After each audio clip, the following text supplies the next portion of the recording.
Bienvenidos a un nuevo episodio de Dicho y Derecho. Mi nombre es Andrea Cano y el día de hoy nos encontramos con una invitada muy especial. Estudiante de séptimo semestre en la Facultad Libre de Derecho de Monterrey, fundadora del periódico jurídico Libre Crónica y ahora columnista de planta dentro de la misma institución. Autora participante del compendio de poesía de Colectivo Verbo en sus volúmenes 1 y 2. Y por último, pasante en Derecho en el despacho fiscal Tax Business. María Díaz. Mucho gusto, Andrea. Qué gusto estar aquí. El gusto es mío. El día de hoy vamos a hablar sobre un tema muy interesante. Que creo que va a ser de especial interés a todos aquellos estudiantes de Derecho que han tratado de ejercer este oficio mientras que estamos estudiando. Mucho se susurra de lo difícil que puede ser para los jóvenes abogados recién egresados encontrar trabajo. Fijarnos un sueldo digno y prestaciones son cosas que como mínimo se esperan. Ya otros lujos que se presten no se rechazan. Sin embargo, poco se habla de la informalidad que vivimos, aquellos estudiantes que decidimos, podemos y conseguimos una vacante de practicante jurídico o pasante en Derecho. Hay pocos que formalizan dicha posición con un contrato individual de trabajo o una carta prestación de servicios. Un sueldo que típicamente se encuentra por debajo de la media nacional y que muchas veces no reconoce que la identidad constante es de un estudiante que trabaja y no de un trabajador que estudia. Aquí en este episodio me voy a permitir echar a luz un poco de las omisiones legislativas que nos afectan a nosotros, estudiantes en Derecho, que somos pasantes. A lo largo de este episodio vamos a analizar cómo esta figura laboral híbrida y qué es lo que implica legalmente. No solo nos vamos a quejar, sino que también vamos a traer algunas propuestas y reflexiones propias que tenemos y vamos a dar comienzo a este gran episodio. Comenzamos primero por lo primero, la formalidad de dicho trabajo. Bueno, mínimo en mi experiencia, he estado en bastantes posiciones donde puedo decir que he sido bastante privilegiada. Ahorita especialmente me encuentro siendo practicante en Derecho, como comentaste en mi semblanza, Andrea. Sin embargo, en dicho trabajo sí puedo decir que estoy bastante contenta. De verdad creo que recibo un sueldo bastante digno, prestaciones legales y además un trato espectacular. Sin embargo, no todo ha sido un color de rosas, si te soy honesta. También me ha pasado donde mi contrato laboral es meramente una junta, una entrevista, en donde se apalabra algo que puedes llamar o becas o apoyo económico, pero que de apoyo no tiene nada. Eso ha sido en distintos despachos, donde se me ha entregado mi salario en sobre Manila, y etcétera, etcétera. Hablo de la formalidad del trabajo no en un sentido de que si me voy en falda o vestido, sino realmente cómo puedo comprobar de que sí estoy teniendo un trabajo. ¿No te ha pasado a veces que te dicen de que hay una vacante para de que X despacho, vas a la junta nada más esperando como dialogar, que te conozcan un poquito, pero de repente terminas con un puesto y ya te mencionan salario o algún tipo de prestación, pero no firmas exactamente algo, ¿verdad? Esto es lo que yo llamo formalidad, que legalmente no hay un documento que pruebe que estoy empleada bajo los ojos de X despacho. ¿Por qué digo que esto es importante mencionar? Porque aquellos que no recibimos trabajo, no nada más estamos literalmente omitiendo una de las cosas que primero nos enseñan en la carrera, que es de que no... Más bien, que todo por escrito. ¿Sí o no? Se nos dice bastante. Al no tener nada por escrito, aquí es cuando se nos viene como una montaña de dificultades. Pues no nada más, por ejemplo, si algún pasante jurídico estuviera muy inconforme con las cosas que están sucediendo en el trabajo y Dios no quiera que sea necesario acudir a un tribunal para que se le haga justicia. ¿Cómo compruebas que tienes una relación laboral con estas personas? A eso es a lo que voy. Que realmente no existe algo que obligue a los despachos a, por decir, formalizar dicho trabajo. Este tipo de lagunas legislativas es importante de que traerlas a colación, pues la manera en la que se prueban las cosas dentro de la práctica no son tal cual se nos enseñan en la carrera. O sea, no simplemente por el trabajador haber manifestado que trabajó por una persona se va a tomar como prueba plena, más o menos. Entonces, de normal, para acreditar que se tuvo una relación de trabajo con algún despacho, que se prestaron servicios con alguna persona moral, existe la documentación, que típicamente sería el contrato laboral o la carta de prestación de servicios, algo escrito con fecha cierta que acredite que yo, persona física, estoy realizando labores bajo las órdenes de X patrón a X horario en X centro de trabajo. Señalo esto porque existe esto que se llama ¿cómo se dice? Perdón. El principio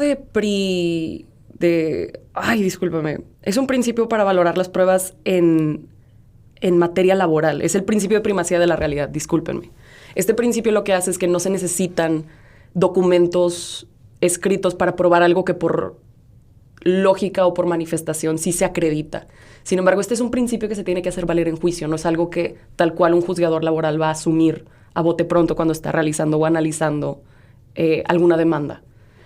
Entonces, muchas personas, aunque no conozcamos este tipo de aplicaciones, nos caemos en este espacio como desprotegido para poder acreditar esta relación laboral y que se nos, pues, haga justicia a las personas que estamos trabajando o a los estudiantes en este carácter.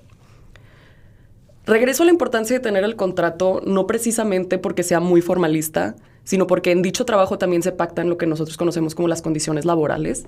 Típicamente se nos enseña que son aquellas prestaciones legales que se manifiestan, por ejemplo, el aguinaldo, el centro de trabajo, las vacaciones, alguna prima, etcétera, etcétera. Y sin nosotros haber tenido esa discusión, o al menos tener esos acuerdos en papel, nos deja en una desprotección muy grande para poder querer pedir la protección de la justicia. Este tipo de informalidades hacen que el trabajador, en este caso el estudiante que trabaja, se sienta desprotegido y que no tome acción alguna ante cualquier violación de ley. Por ejemplo, Andrea, ¿no te ha pasado que tienes algún detalle con, pues en este caso, tu patrón, tu jefe, el abogado que está a cargo tuyo? ¿Qué hubieras hecho si hubieras tenido contrato? Creo que la importancia de los contratos dentro del trabajo es algo de lo que no se habla y de lo más común que se puede observar cuando un pasante empieza a buscar derecho. Y justo, como mencionas, tuve una situación muy similar que después detallaremos. Uh-huh. Y creo que si hubiera tenido la existencia de este contrato, hubiera evitado muchísimas situaciones que tuve. Y creo que también hubiera evitado el yo renunciar a este mismo trabajo. O sea, creo que es muy importante darnos cuenta en qué momento pasamos de estudiantes a trabajadores sin derechos por la ausencia de este mismo contrato. Tal cual, o sea, uno podría decir de que, oye, pero es que ya te están pagando con experiencia, ¿no? Todos tenemos la capacidad de poder tener un trabajo con un sueldo fijo o prestaciones. Sí, está muy padre. Sin embargo, a mi patrón se le olvida que no soy un trabajador que estudia, soy un estudiante que trabaja y que no precisamente esto es una cuestión de elección. Reconocemos también que muchas veces venimos de un lugar privilegiado cuando decimos que somos pasantes en derecho o que estamos estudiando, que si de por sí ya es gane considerando el margen de jóvenes que no estudian y trabajan. Y el que un estudiante tenga el privilegio de poder tanto ejercer su carrera fuera del aula como dentro de, es una montaña magnífica. Sin embargo, esta parte del tener contrato significa que ya abre pie a la discusión de lo que es el salario.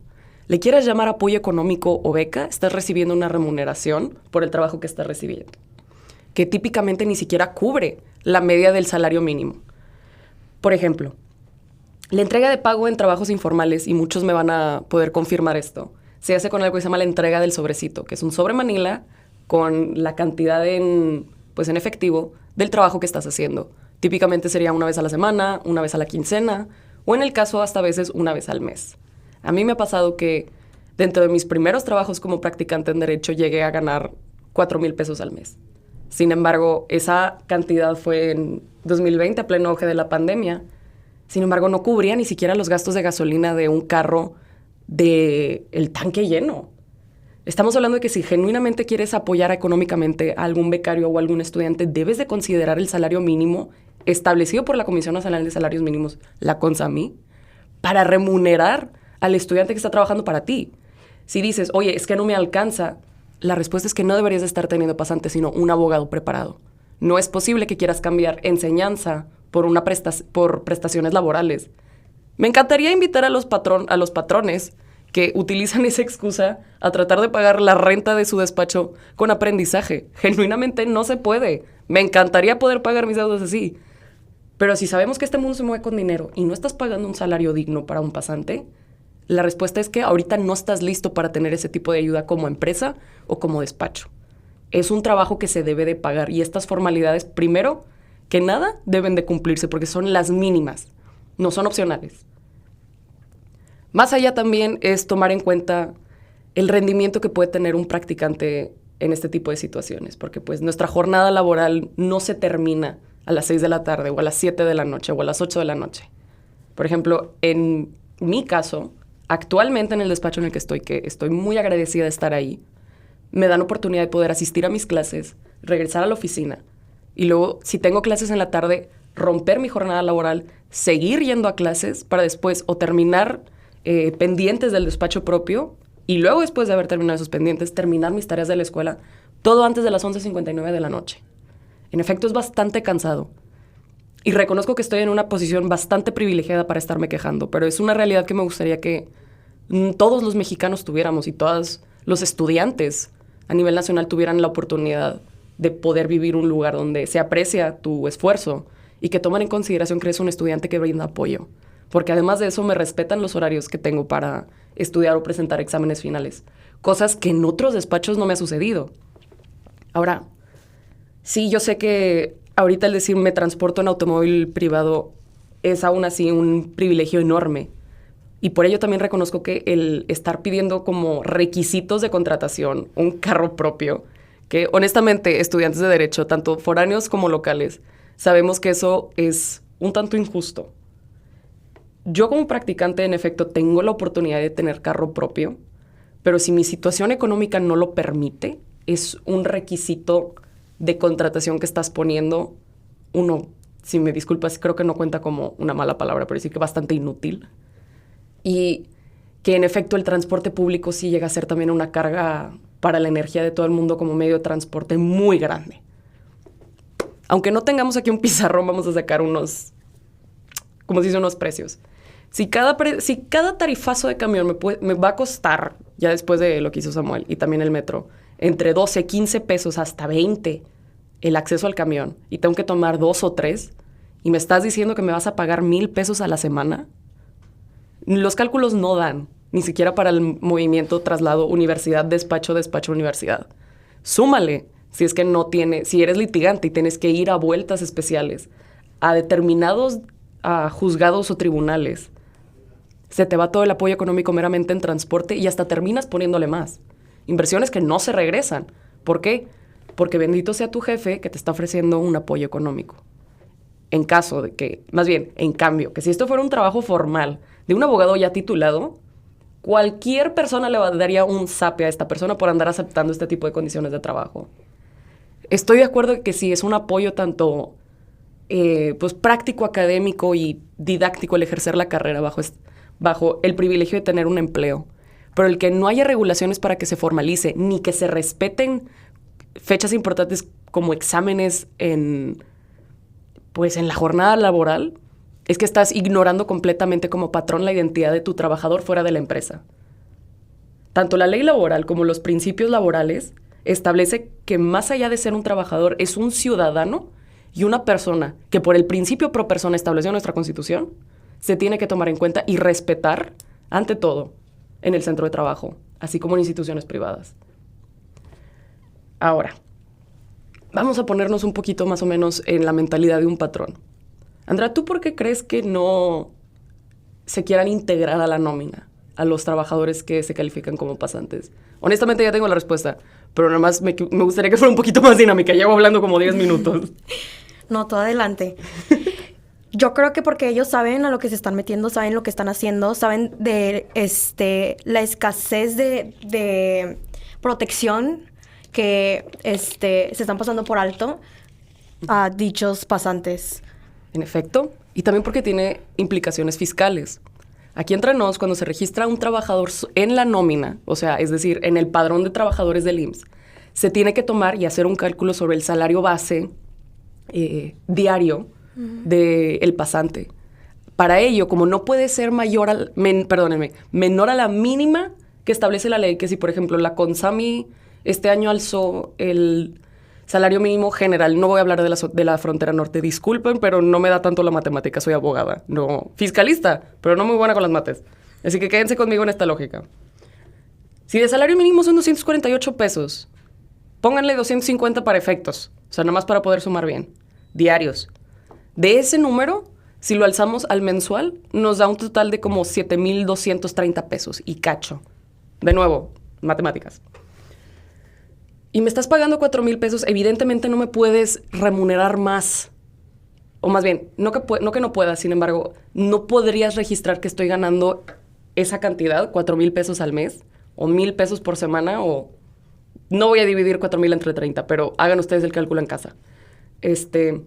Esa misma cantidad se va a tener que registrar en el IMSS. Y se va a dar cuenta el IMSS que fiscalmente el patrón está incumpliendo con la mínima constitucional de otorgarles un salario mínimo establecido por ley y digno para poder llevar a cabo sus actividades laborales. Ahora, esto también tiene más implicaciones fiscales. Se debe estatalmente pagar impuestos sobre nómina, las cuotas obrero-patronales, inscripción al Infonavit, incorporación al padrón del IMSS. Son pues pequeñas cantidades que se van sumando para el patrón que evidentemente no quiere sumarse. Sí, el tener personal implica un costo, pero si es un costo que no te puedes costear, significa que no estás en un momento ni contablemente hablando ni de flujo de caja como para contratar una persona más. O reestructuras organizacionalmente interno de tu empresa y tu despacho para ver la manera en que se puede contratar a alguien más, o una distribución de trabajo para evitar el burnout. Que esa es típicamente la razón por la cual se contratan pasantes, igual y de manera informal, para saltarse dichas obligaciones fiscales. Ahora tú dirías, oye, ¿y eso está mal? Sí, y evidentemente también es medio ilegal. Las aportaciones al fisco, esas no se pueden andar saltando. Ahora, también más allá significa que como patrón estarías de cierta manera obligado a cubrir en caso de accidente. Y de hecho, aquí vamos a contar un poco de nuestras anécdotas de qué pasaría si tengo algún accidente de trabajo mientras hago vueltas del despacho. Andrea, te voy a ceder la palabra para que nos cuentes un poquito de tu anécdota y ahorita la aterrizamos. Justo antes de grabar este episodio, platicamos un poco de las experiencias que hemos tenido y lo común que es entre nuestros compañeros escuchar historias de terror buscando pues ser un pasante digno. Uh-huh. A mí en lo personal me pasó una experiencia muy reciente en la que, para empezar, la primera bandera roja, que pudiera llamarlo así, fue la facilidad en la que yo entré a este trabajo. Me hicieron unas preguntas, no pasaron de 5, y ese mismo día yo ya estaba contratada. Evidentemente, sin un contrato y con un pago, como ya antes lo mencionábamos, en un sobre amarillo. Y mis tareas dentro de ahí eran muy, muy, muy pesadas. Y para esto, una de las cosas que en la entrevista de esas 5 preguntas que me hicieron, me mencionaron que era necesario contar con un vehículo propio para entrar. A lo cual yo mencioné que lo tenía, les pareció bien, entré y se presentó el primer problema. La primera vuelta era una vuelta para dejar un oficio a un juzgado. Y recuerdo que mi patrón contaba con un chofer personal. Uh-huh. Y a pesar de eso, me hizo hacer la vuelta porque le urgía que ya quedara. La tomé, fue justo cerca de aquí, en el centro de Monterrey, cerca de los días en los que había más flujo de gente y a plena hora pico. Uh-huh. Yo iba en camino a este juzgado y un carro choca por exceso de velocidad de un costado de la parte de copiloto hacia mi camioneta. Yo no contaba con nadie aquí en Monterrey. Entonces, para empezar, fue un choque, pues muy, muy alarmante. La gente se acercaron también, luego llegaron los noticieros porque fue en pleno centro. Y yo no contaba con nadie aquí y se me hizo buena idea decirle a mi jefe: oye, pasó este accidente, quisiera que me apoyaras. A lo cual, lo primero que me preguntó es, ¿estás viva? Le respondí que sí. Y de ahí solo me dijo, está bien, te espero cuando termines lo del accidente. Yo no recibí ninguna ayuda de su parte, no recibí ninguna, ni siquiera preocupación de que, oye, ¿cómo estuvo? ¿Qué pasó? ¿Alguna llamada?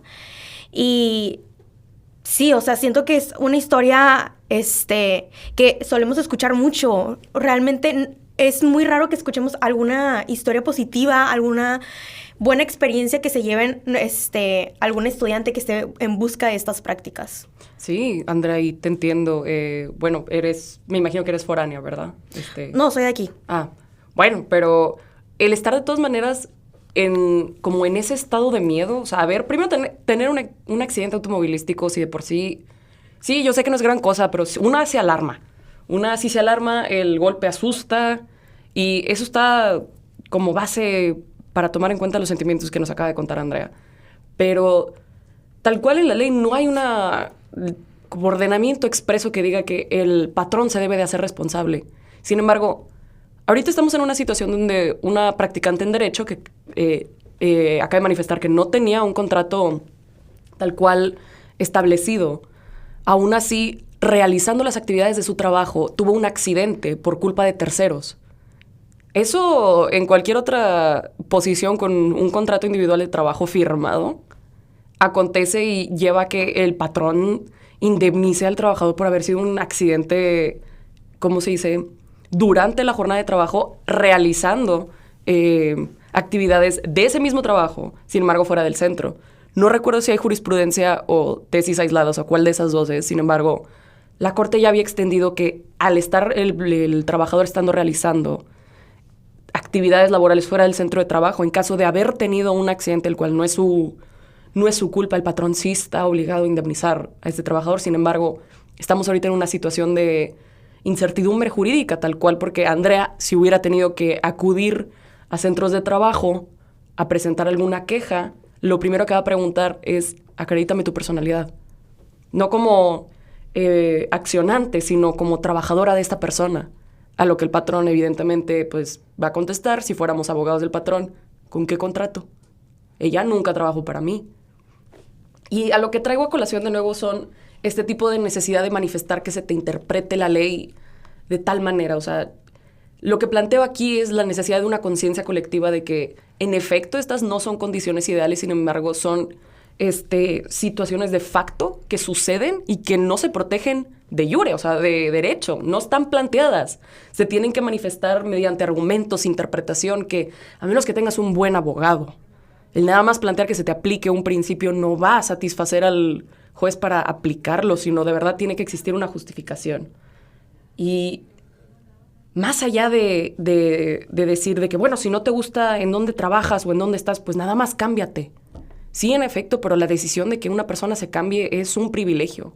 El neta tener la capacidad de renunciar, aunque no lo veamos, es un privilegio. Ay, es que todo es privilegio. Sí. Muchas cosas y muchas decisiones que se toman no se pueden aplicar las mismas a los casos idénticos. Así que, en efecto, esta conciencia la tomo para aquellas personas que no se pueden ir de ese tipo de trabajos. Y honestamente, yo también he estado en esa situación donde sé que me están maltratando en un trabajo, donde genuinamente hay una situación de agresiones laborales y no tener a quién denunciar porque no tengo contrato. O esta persona no funge como mi jefe directo. O es meramente una carta de prestación de servicios, pero sí se actualizan todos los elementos para acreditar que hay una relación laboral donde, pues a pesar de que seamos pasantes o no tengamos contrato, vamos a un horario típicamente fijo o repetido, al mismo centro de trabajo, donde realizamos actividades no solo bajo la supervisión de alguien más, sino que respondemos directamente a una cadena de subordinación y que además sea beca, apoyo o salario, se me sigue remunerando de X o Y manera. Sin embargo, la excusa para que no sea una manera digna es meramente por el hecho de que soy estudiante. Y honestamente, si hacemos el cálculo de nuevo sobre la cual la CONSAMI establece que debería ser el mínimo mensual que gane un trabajador con o sin título, y no voy a meterme en ¿cómo se dice?, en temas de clasismo o algo, pero el trabajo se remunera. Y honestamente no puedes esperar que un pasante haga labores de un abogado ya egresado sin una buena paga. Quieres un abogado egresado que deje que se le explote de cierta manera, porque eso es. O sea, seamos honestos.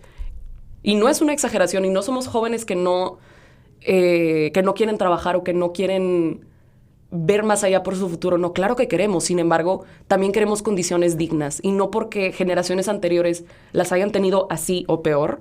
Porque honestamente, estas son las situaciones que yo he vivido. Sin embargo, mi abuelo, también abogado, me ha contado de situaciones peores. Y eso que a nosotros para buscar jurisprudencia es pues palabras clave y a leer, mientras en sus tiempos era realmente sentarse a leer el semanario judicial, o moverse a pie, o moverse en bici, cosas que jóvenes ahorita contamos con automóviles, pero siempre va a haber alguien más abajo, y el derecho no nada más protege a todos. Hay que ser honestos. Sí hay que acotarse a situaciones de caso concreto, y no porque otros abogados hayan vivido ese tipo de, pues por decir, de experiencias negativas, se tiene que continuar esta cadena de pues lo que es abuso laboral, honestamente. Sí, y puedo decir fehacientemente que como una practicante que sí se siente remunerada considerablemente, que sí está en nómina registrada ante el IMSS y que aparte se le da la capacidad de poder estudiar y ejercer sus labores como pasante, los factores de satisfacción suman. O sea, el tener un buen sueldo, capacidad de movilidad, me hace sentirme y estar contenta y todavía seguir trabajando a pesar de lo cansada que esté. Porque sé que uno se me aprecia, se me remunera justamente y que aparte sí estoy aprendiendo. No puedes nada más hacer o sentir que el pasante aprenda, sin embargo no se le remunera muy bien. Mar, te iba a preguntar, ¿qué reformas mínimas crees que podríamos exigir para que se reconozca legalmente el trabajo del pasante? Creo que se podría agregar una disposición a los trabajos especiales, al artículo 390 y tanto. Soy buena abogada con memoria, pero tampoco tan buena. Nada más, aguántenme. El capítulo, sé que es el 7 o el 8, es de trabajos especiales en donde se reconoce, por ejemplo, los médicos residentes, los deportistas, los músicos, los actores, las trabajadoras domésticas. Ya hay, ¿cómo se dice?, establecimientos y ordenamientos jurídicos que protegen a los trabajos especiales. En este caso, por ejemplo, para los médicos residentes, se les reconoce que todavía están en formación académica, derivado de su especialidad, más no de su educación superior. Pero recordemos que también hay jornadas laborales para médicos internistas y médicos pasantes que están en su último año antes de llegar a residencia. Yo propondría, honestamente, alguna adición al articulado o a su capítulo en donde se reconozca la formalidad de este tipo de trabajos, de que el pasante jurídico pueda acreditar su relación laboral, de hecho, en el derecho, en donde claramente vincule de que cualquier denominación, bueno, en derecho fiscal y en derecho civil está esto que se llama el principio ontológico de la prueba. Y hablo de los principios porque este es muy bueno y porque son necesarios para que se te interprete el caso concreto de manera correcta.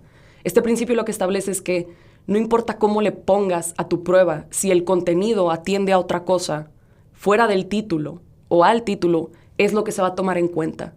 Así que si yo logro acreditar de que hay una cantidad de dinero que se me remunera periódicamente, de que acudo a un centro de trabajo específico a realizar labores subordinadas, se tome como una relación laboral, que se deba de integrar al patrón, que exista un salario mínimo que se remunere y se reconozca, que haya protección para este tipo de accidentes o indemnizaciones y que se le extienda la justicia federal y estatal al practicante en derecho, tanto para la materia jurídica como otras, porque digo, yo por experiencia hablo de ser practicante jurídica, sin embargo, no te sabría decir cómo funciona un médico internista con jornadas de ¿cuántas horas quieren que sean? ¿36, 24, 48?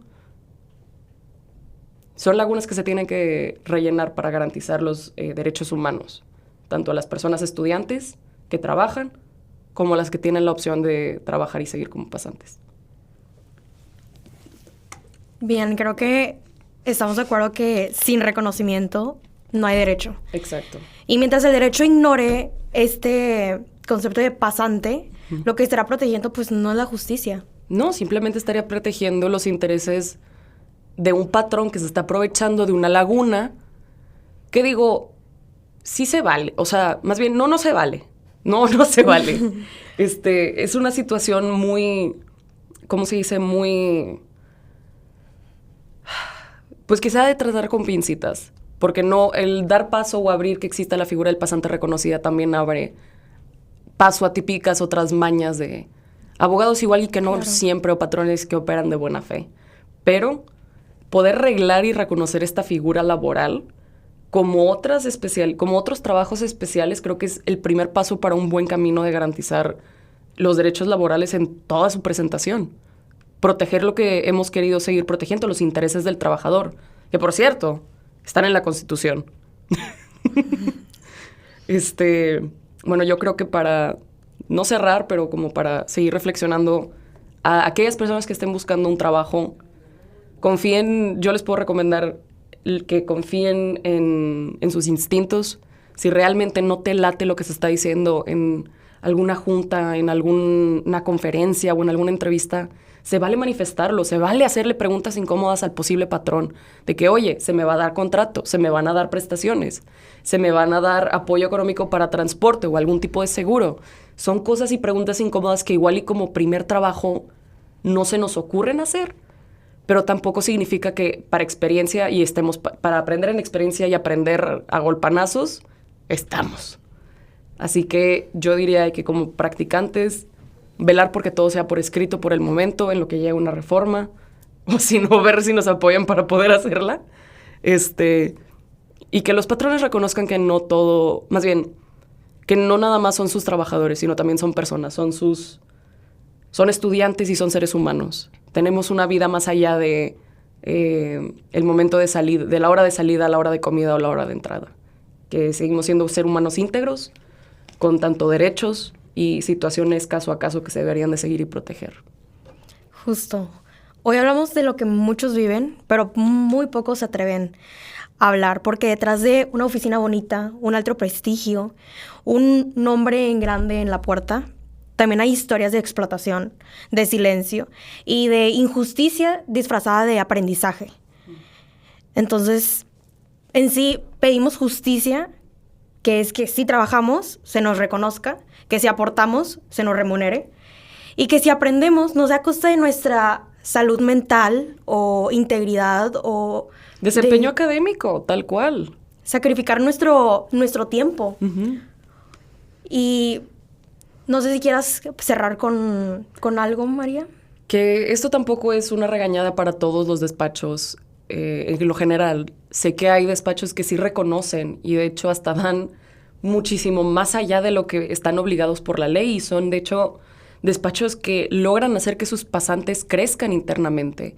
Es de mi propia experiencia que de verdad el invertir en la tranquilidad y el buen desempeño laboral y económico del pasante hace que ese pasante se quiera quedar y crecer dentro de la misma empresa o despacho. Genera este tipo de lealtad y para florecer dentro de un mismo servicio, o sea, dentro de un mismo puesto para después convertirse en abogado. Sí sé que sí hay patrones buenos, pero también sabemos que hay bastantes injusticias que no deberían de existir en primer lugar y que esas no deberían de ser la línea de partida para aplaudirle a otros despachos por tratar humanamente a sus practicantes como deberían de hacerlo como mínimo de ley. Y pues sí, creo que con eso cerramos. La verdad, invito bastante a compañeros pasantes a seguir escuchando más episodios de Dicho y Derecho. La verdad, hay contenido espectacular. Y aquí un poquito de shameless promotion. El siguiente volumen de Libre Crónica sale el viernes de Semana Santa para que revisen sus redes sociales, @LibreCrónica en Instagram y en LinkedIn, y se den una buena leída a los escritos que salen de los estudiantes de la Facultad Libre de Derecho. Opiniones independientes. Muchas gracias por acompañarnos en este episodio de Dicho y Derecho. Muchas gracias, María Díaz, también por estar aquí. A ti, Andrea, por invitarme. Y seguimos en el siguiente episodio de Dicho y Derecho.